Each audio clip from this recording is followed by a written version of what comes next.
Olá, meus irmãos, graça e paz. Sou o pastor Cosme Bittencourt e nós vamos começar hoje o nosso discipulado. Nós temos como propósito que você possa conhecer um pouco mais acerca das coisas de Deus e através de você obter o seu conhecimento bíblico, você então possa crescer na graça de nosso Senhor e Salvador Jesus Cristo. E o tema de hoje é um dos temas mais importantes de toda a Bíblia, que é a salvação da nossa alma. Você já parou para pensar nisso? Então eu quero começar aqui com um versículo da palavra de Deus que diz assim: Eis que se aproximando dele um jovem, disse-lhe: Bom mestre, o que bem farei para conseguir a vida eterna? Mateus 19:16. Então eu considero essa pergunta desse jovem uma das perguntas mais importantes na vida de todo ser humano. É a pergunta: o que eu devo fazer para alcançar a vida eterna? Deixa eu contar para você aqui uma história, e essa história tem por título E Depois. Essa história conta-se que dois jovens se encontraram depois de muito tempo e um perguntou para ele: rapaz, quanto tempo, como é que vão as coisas, o que você está fazendo? Ele falou: olha, estou terminando o ensino médio. Nossa, que legal, puxa, eu não consegui, tive que trabalhar. Mas aí, o que você vai fazer depois? Bom, depois que eu terminar o ensino médio, o meu desejo é fazer medicina. Eu sempre sonhei em ser um médico. Nossa, que plano legal para sua vida, o amigo disse. Mas aí começou aquela pergunta que não terminava mais. Mas aí, e depois que você fizer medicina, você vai se especializar em quê? Não, eu quero ser cardiologista. Operar corações, cuidar das pessoas. Puxa, que legal! E a pergunta não parava. Mas e depois? Olha, depois eu quero me mudar para a Europa, porque eu tenho um sonho de viver na Europa, sabe? Eu amo aquele lugar. Nossa, que legal, mas e depois? Ah, depois eu quero casar com uma europeia, linda, maravilhosa, culta, e assim por diante. E a pergunta não parava: é mesmo? Que legal. Mas e depois? Não, depois eu quero ter filhos. E a pergunta continuava: e depois? Bom, depois que eu casei, tive filhos, trabalhei, aposentei, eu quero voltar para o Brasil e eu quero comprar um sítio, uma fazenda, para mim terminar os meus dias em paz, em serenidade, tranquilo. E o amigo disse assim: puxa vida, cada plano que você tem melhor que o outro. Mas o rapaz insistia na pergunta e ele dizia: mas e depois? Então aquele rapaz, já um pouco irritado com a insistência dessa pergunta aí depois, ele disse: olha, eu já fiz tudo na vida, me formei, fui médico, me especializei, fui para a Europa, casei, tive filhos, voltei para o Brasil, comprei uma fazenda, comprei um sítio, estou tranquilo. Bom, não me resta mais nada a não ser morrer. E o amigo então pela última vez disse para ele: puxa vida, e depois? E aquele rapaz já revoltado disse: e depois do quê? Só me restou a morte, eu não tenho mais nada. E depois? E depois do quê? Da morte? Eu sei lá. E o rapaz disse assim: exatamente isso, era aqui que eu queria chegar com você. E depois?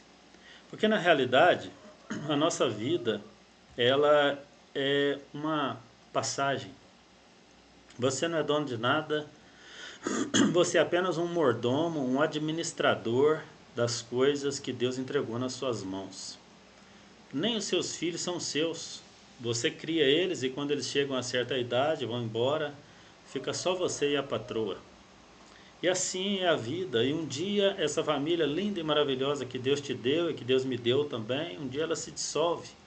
Porque um dia ou o pai vai, ou a mãe vai, alguém vai, e assim nada aqui nessa terra é para sempre. Eu costumo dizer que nada que é palpável dura eternamente, somente as coisas espirituais. Então, por causa disso, que eu considero que esse texto que nós lemos do jovem rico, e essa indagação, essa pergunta dele, é uma das perguntas mais importantes de toda a vida. O que farei para alcançar a vida eterna? Então, no nosso próximo slide aqui, obter a vida eterna. O que devo fazer e como ela funciona? Nós vamos descobrir aqui quais são os passos para a salvação da nossa alma. Eu tenho que ser caridoso, a salvação a gente consegue comprar ela, como é que é? Eu tenho que ser bonzinho, é só eu não pecar, como é que funciona a salvação? Então vamos lá, passo a passo. O primeiro passo aqui é o seguinte, olha que interessante, deixa eu colocar o slide aqui, pronto. A salvação é um ato soberano de Deus, um ato da infinita misericórdia de Deus. E aqui eu separei um versículo bíblico que está lá em Efésios capítulo 2, versículo 8 e 9, que diz assim: Pela graça vocês são salvos, por meio da fé, e isso não vem de vocês, é um dom de Deus, não das obras, para que ninguém se vanglorie. Então, veja bem, se você perguntar pelas pessoas, imagina que você pega um bloquinho e sai perguntando às pessoas na rua, dizendo assim, escuta, o que você acha que uma pessoa tem que fazer para essa pessoa alcançar a salvação da sua alma? E você vai ouvir inúmeras coisas. Eu me lembro uma certa vez que eu estava conversando com uma pessoa e eu não sabia que eram os últimos minutos daquela pessoa na terra, e eu comecei a falar de Jesus para ela. E quando eu estava falando de Jesus para ela, ela me disse assim, olha, meu pai me ensinou que a gente tem que ser bom, caridoso, fazer o bem para as pessoas e ter uma religião. Isso aí é o que basta, isso aí é o que é suficiente. Então, deixa eu explicar para você do ponto de vista divino, bíblico, como funciona a salvação. O primeiro ponto é que a salvação não é uma conquista humana, é um dom e é um presente de Deus. Então a salvação é a obra salvífica de Cristo Jesus na cruz do Calvário, morrendo por mim e por você, morrendo em nosso lugar. Você já deve ter escutado aquele versículo, seja numa música, seja na Bíblia, você já deve ter ouvido em algum lugar alguém dizer assim: Eis aí o Cordeiro de Deus que tira o pecado do mundo. E a grande pergunta é, por que Jesus é chamado de o Cordeiro de Deus? No Antigo Testamento, antes de Jesus vir, nascer e morrer por nós na cruz do Calvário, no judaísmo costumava-se pegar ali um cordeiro e imolar este cordeiro. O pecador levaria esse cordeiro ao sacerdote, ao sumo sacerdote. Ele então faria o sacrifício, derramando o sangue inocente daquele animal no lugar do pecador. O sacerdote colocava suas mãos, impunha suas mãos sobre o animal, transferindo para ele o pecado daquela pessoa que o ofertou. Mas quando Jesus Cristo veio, não se fez mais necessário que nenhum animal fosse mais morto como uma vítima substituta de qualquer pecador. O Senhor Jesus Cristo, ele veio para morrer no meu lugar e no seu lugar também. Então Jesus é o sacrifício substituto que concede-nos gratuitamente a salvação da nossa alma. Então não adianta você achar que você vai comprar a sua salvação. Não, mas lá no Hospital do Câncer eu tenho um quarto lá que eu dou mensalmente 200 mil reais. Isso não vai te salvar. Não, mas eu saio à noite e eu levo um sopão, um cobertor para quem está com frio, sabe? E eu faço caridade. Tudo isso é maravilhoso. E tudo isso deveria ser o dever de cada cristão. Mas se a salvação fosse um mérito próprio, então você até estaria certo, mas não é. Voltando àquele versículo ali que nós lemos, olha o que ele diz aqui, ó.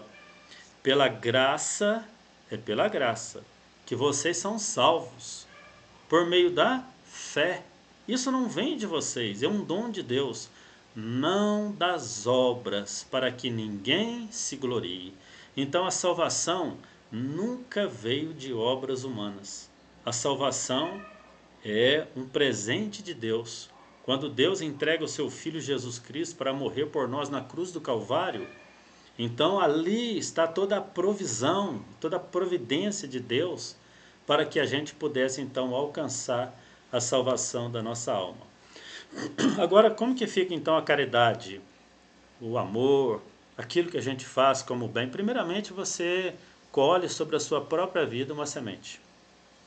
Todas as vezes que você semeia o bem na vida de uma pessoa, você será galardoado por Deus por isso, desde que você no final de sua vida seja salvo, é claro.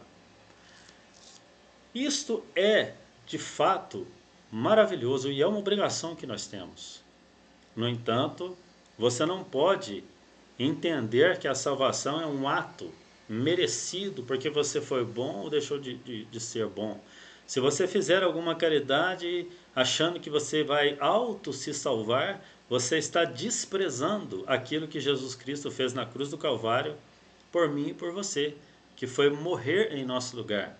Ali na cruz, Jesus cumpriu todas as exigências que a lei exigia, né? E ali ele pagou um alto preço pela minha vida e pela sua. Ele cumpriu toda a lei e ele viveu 33 anos nessa terra sem cometer nenhum pecado.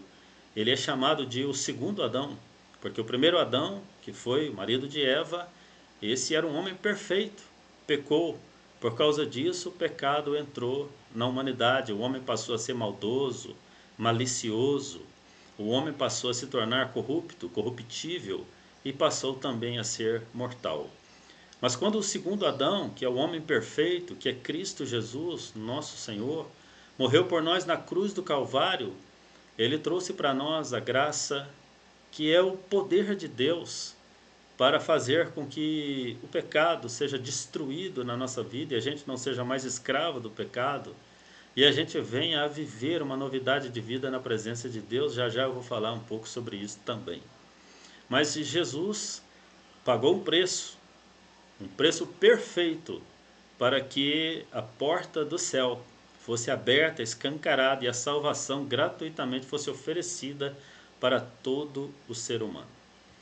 Então, pela graça vocês são salvos por meio da fé, isso não vem de vós, é um dom de Deus, não das obras, para que ninguém se vanglorie. Vamos aqui para mais um slide. Aqui existem pelo menos 4 pontos que são muito importantes acerca da salvação. Tem 4 pilares aqui que eu gostaria de compartilhar com vocês: a justificação, a regeneração, a adoção e a glorificação.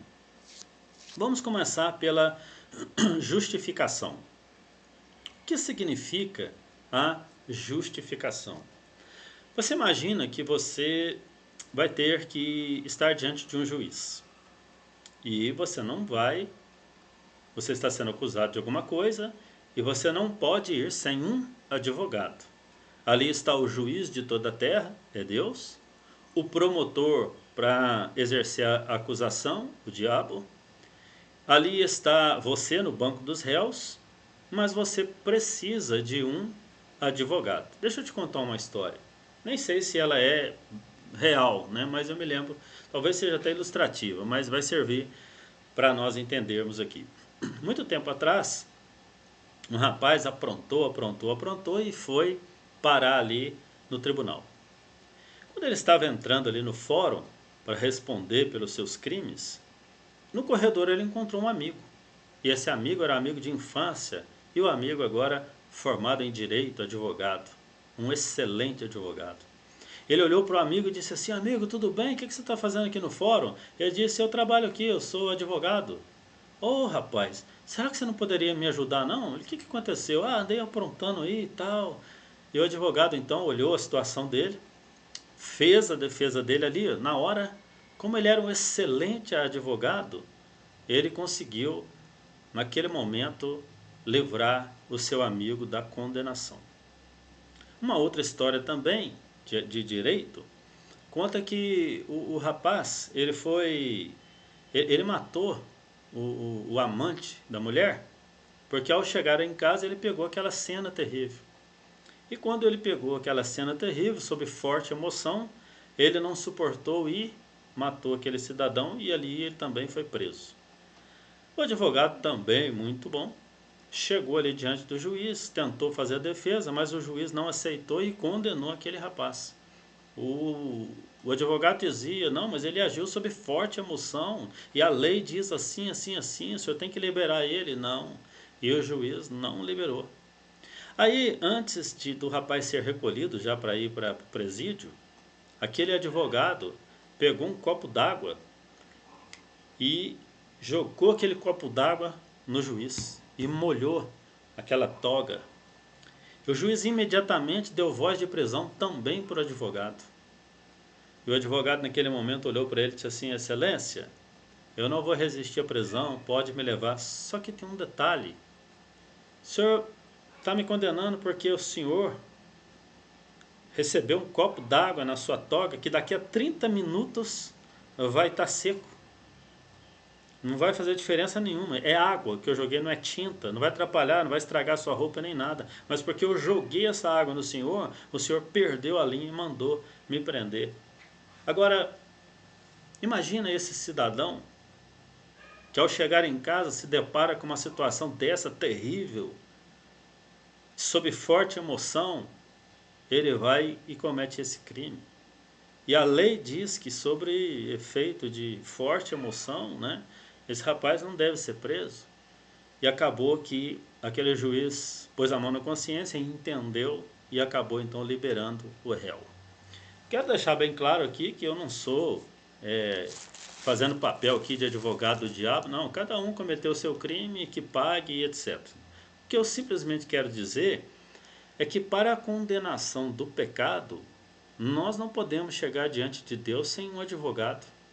1 João, capítulo de número 2, versículo de número 1, diz assim, meus filhinhos, essas coisas vos escrevo para que não pequeis.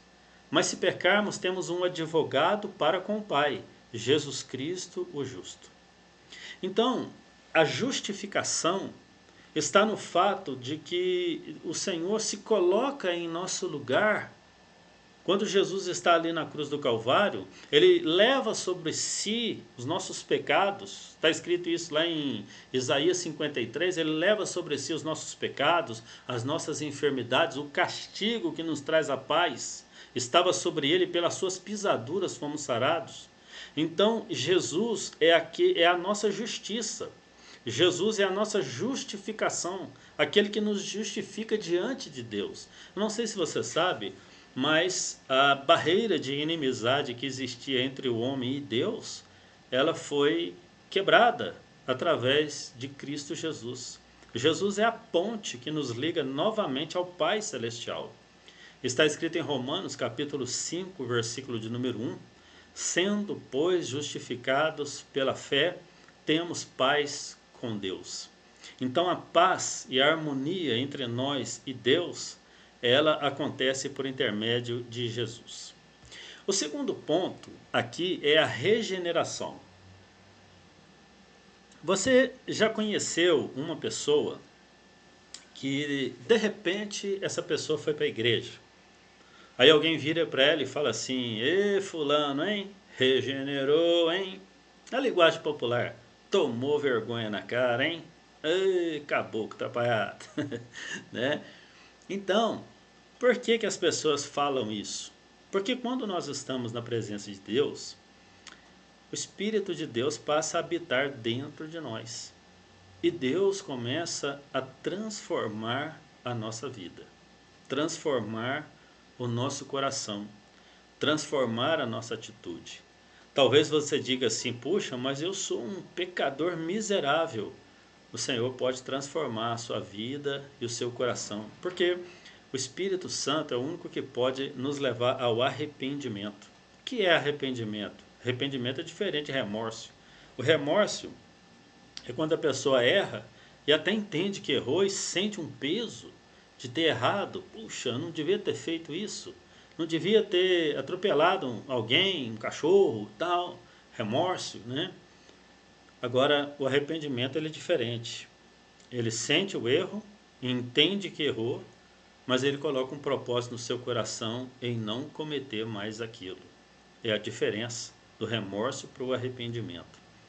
Então, não importa se você é muito pecador ou se você se considera uma pessoa pouco pecadora. Para Deus, não há diferença, porque todos nós necessitamos da justiça de Deus e também todos nós precisamos ser transformados pelo poder de Deus. Porque ninguém vai chegar diante de Deus naquele dia se auto-justificando. E ser um cidadão dos céus é uma coisa que acontece na nossa vida desde já, desde agora. O céu já faz parte do nosso interior. E é por causa disso que a gente perdoa. É por causa disso que a gente passa por cima das coisas. É por causa disso que a gente ama a si próprio, mas ama o próximo também. É por causa disso que a gente coloca Deus em primeiro lugar na nossa vida, como está escrito, em primeiro lugar o reino de Deus e a sua justiça, e as demais coisas vos serão acrescentadas. Então, a regeneração é um processo de santificação diário que o Espírito de Deus produz no nosso interior todos os dias na nossa vida, até que a gente alcance uma perfeição que vai ser lá na glória, é claro. Ninguém aqui na terra é perfeito, isso é loucura, mas pelo menos existe uma notável regeneração, uma notável transformação na nossa vida e no nosso coração. O outro ponto aqui, outro pilar da salvação é a adoção. Afinal de contas, o que significa adoção? Vamos lá. Imagina que você foi no orfanato e você viu ali uma menina ou um menino e o seu desejo é adotar aquela criança. Mas você já tem 4 filhos. Mas você tem 4 filhos homens, um exemplo, e aí você queria adotar uma menina.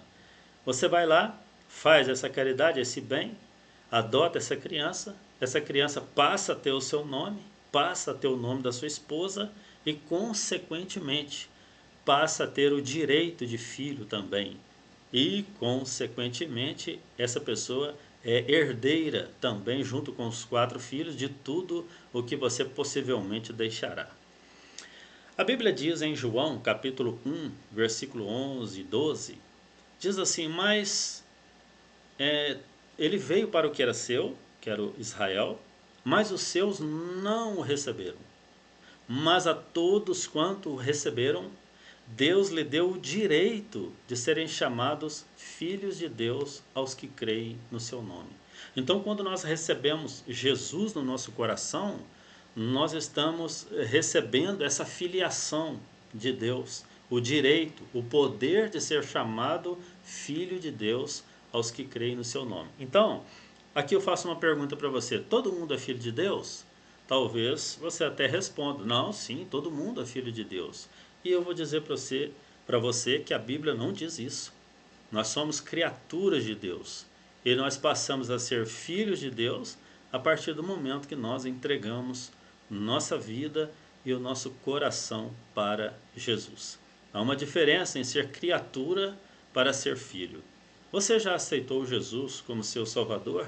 Algum dia você fez essa oração: Senhor, eu te recebo em meu coração como meu único e suficiente Salvador.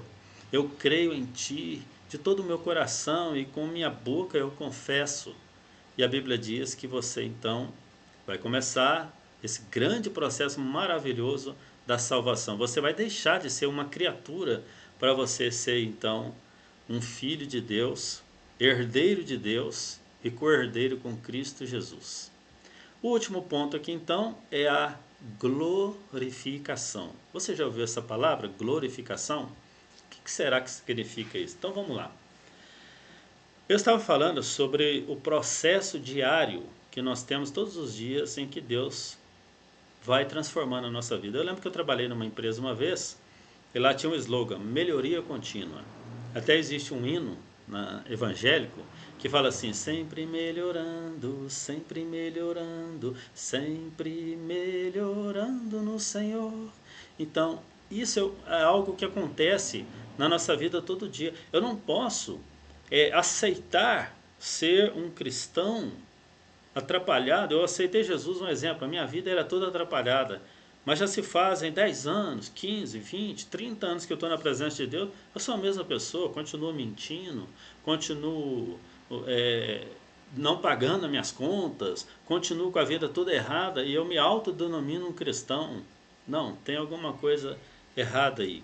Porque na vida de um cristão, ele continuamente ele vai sendo transformado, é um processo diário. Mas a glorificação é de fato o período em que nós seremos transformados totalmente. Está escrito em 1 Carta aos Coríntios, capítulo 15, versículo de número 51 em diante, que diz assim: Eis que vos digo um mistério, nem todos dormiremos ou morreremos, mas seremos transformados ante ao toque da última trombeta, porque a trombeta soará, os mortos ressuscitarão primeiro, e depois nós, os que estivermos vivos, seremos arrebatados para encontrar com o Senhor nos ares.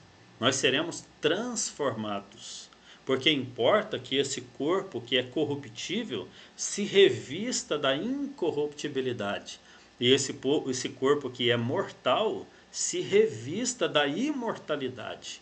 Então cumprir-se-á a palavra que diz: tragada foi a morte na vitória.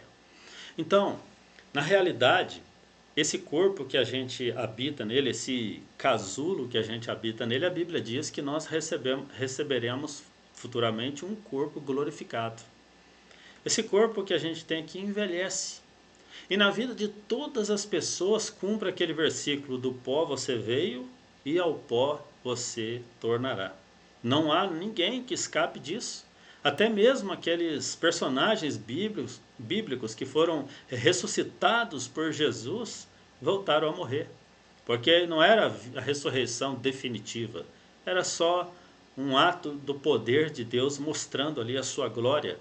Mas quando a trombeta tocar, de 1 Coríntios 15, 51 em diante, então os que dormem no pó da terra ressuscitarão em um corpo glorificado. E depois nós, os que estivermos vivos, seremos transformados também.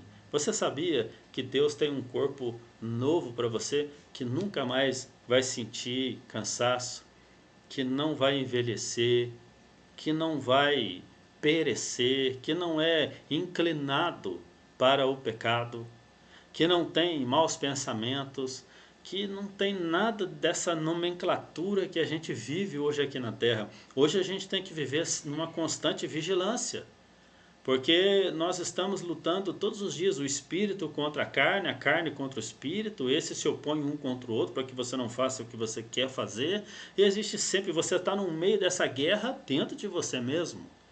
E somente buscando sempre a presença de Deus, a presença do Espírito Santo dentro de nós, é que a gente então supera, com a graça de Deus, todo o poder que existe no pecado. Então, para a gente caminhar aqui para o último slide, eu quero ler ele aqui, diz assim: resultados na vida de quem é salvo. Primeiro, ser uma nova criatura. A fé exclusiva em Deus, em Cristo Jesus. Vitória sobre o mundo, a carne e pecado. E o nome escrito no livro da vida. Então, olha que interessante. Eu já falei aqui sobre ser uma nova criatura. É um processo.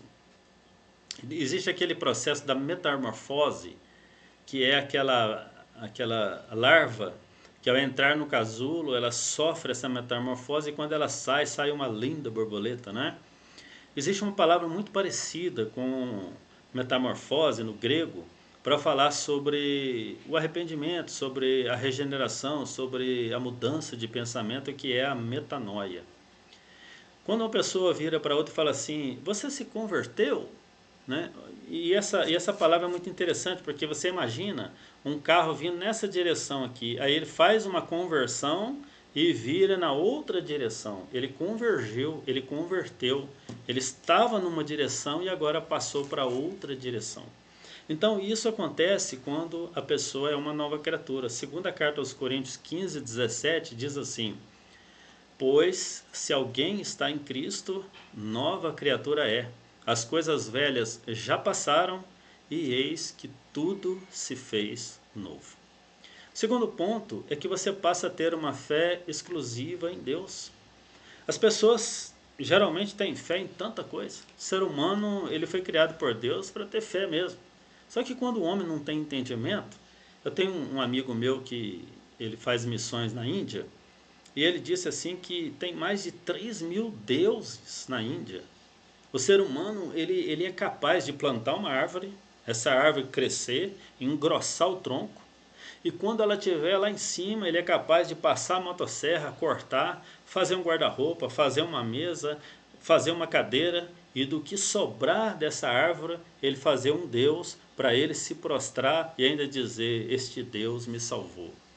Não, quando você está em Cristo Jesus e você é salvo, a sua fé não está na criatura, a sua fé está no Criador. É muito diferente. Então você passa a ter uma fé exclusiva na palavra de Deus, uma fé em Deus. Você não ora para anjo, você não acende vela para anjo, você não pede para Abraão, Isaac, Jacó, Maria. Não, não. Você busca a presença de Deus, exclusivamente Deus, conforme a palavra de Deus.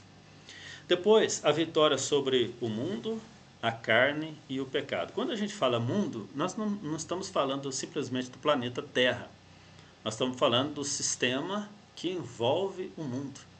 Sistema de corrupção, o sistema pecaminoso. A Bíblia diz lá em Efésios, olha que versículo interessante, a parte C, Efésios 2:2, parte C. Há um espírito que opera sobre os filhos da desobediência. Vou repetir, há um espírito que opera sobre os filhos da desobediência. Por causa disso, você tem que tomar cuidado com o que você deixa o seu filho ver, porque você não conhece o dramaturgo, você não conhece o que criou aquela história e não sabe quais são as intenções. Vou te dar um exemplo. Quando você vê aquele desenho 101 Dálmatas, quanto nome lindo, maravilhoso para pôr num gato, você tem que colocar Lúcifer. Tem alguma coisa errada. Pocahontas, qual é o significado de Pocahontas? Espírito invocado do abismo. Por que essas coisas? Então nós precisamos sempre entender que existe um sistema de principados, potestades e hostes espirituais da maldade, demônios, que atuam no mundo. Não pensa você que o diabo é vermelho, rabudo, com um tridente, chifrudo, e vai aparecer para você de repente te dando um susto? Nada disso. Pelo contrário, o diabo, ele é capaz de colocar uma propaganda de uma cerveja gelada na televisão, loira, espumante, e você olha e fica sedento com aquilo, mas você não sabe que para muitas pessoas aquilo é uma porta sem volta para a destruição. E o fim dessas pessoas, muitas das vezes, é perder a família, terminar com uma cirrose, simplesmente porque um abismo puxa um outro abismo. Começou com uma bebidinha leve e aquilo veio, mas a propaganda ela era linda. Você lembra daquele cowboy montado num manga larga, machador, fazendo propaganda da Marlboro? Lembra disso? Chegava aquele homem com aquele chapéu, né, trotando naquele cavalo. Segundo relatos, aquele homem morreu com câncer nos 2 pulmões. Mas a Marlboro nunca fez uma propaganda dizendo: olha, o nosso garoto propaganda morreu. Parece que sua esposa levou na justiça, a Marlboro ganhou horrores e ela depois fez campanha contra o tabaco, contra o cigarro. Então, a vitória sobre o mundo acontece, a vitória sobre a sua natureza, né? Acabou que era mulherengo e não sei o que, então não, agora ele é fiel. Agora ele vive com a sua mulher, com a sua esposa, ele entendeu, né, que uma das coisas mais importantes da vida dele é a sua casa, a sua família. Então ele venceu a sua natureza, a sua carne que era inclinada para essas coisas, né? E por último, o seu nome no livro da vida. Deixa eu contar para você aqui uma história para a gente encerrar. Estou acabando agora. Você já ouviu falar num livro chamado Guinness Book?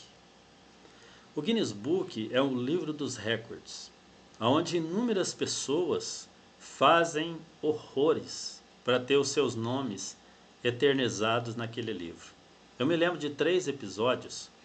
O rapaz pulou uma rampa com uma motocicleta, daquela de motocross, uma moto, mas ele voou tão alto, tão alto. Quando ele chegou do outro lado de lá, na outra rampa, os seus braços não deram conta de amortecer o impacto.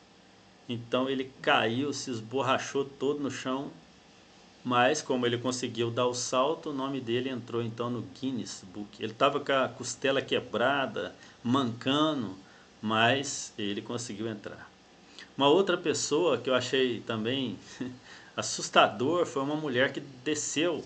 Era o mergulho mais profundo e ela desceu numa corda e foi descendo. Eu não me lembro agora quantos metros ela desceu, mas ela desceu tão profundo que quando ela voltou ela já estava sem respiração e ela chegou lá em cima, tiveram que reanimar ela praticamente chegou lá desmaiada.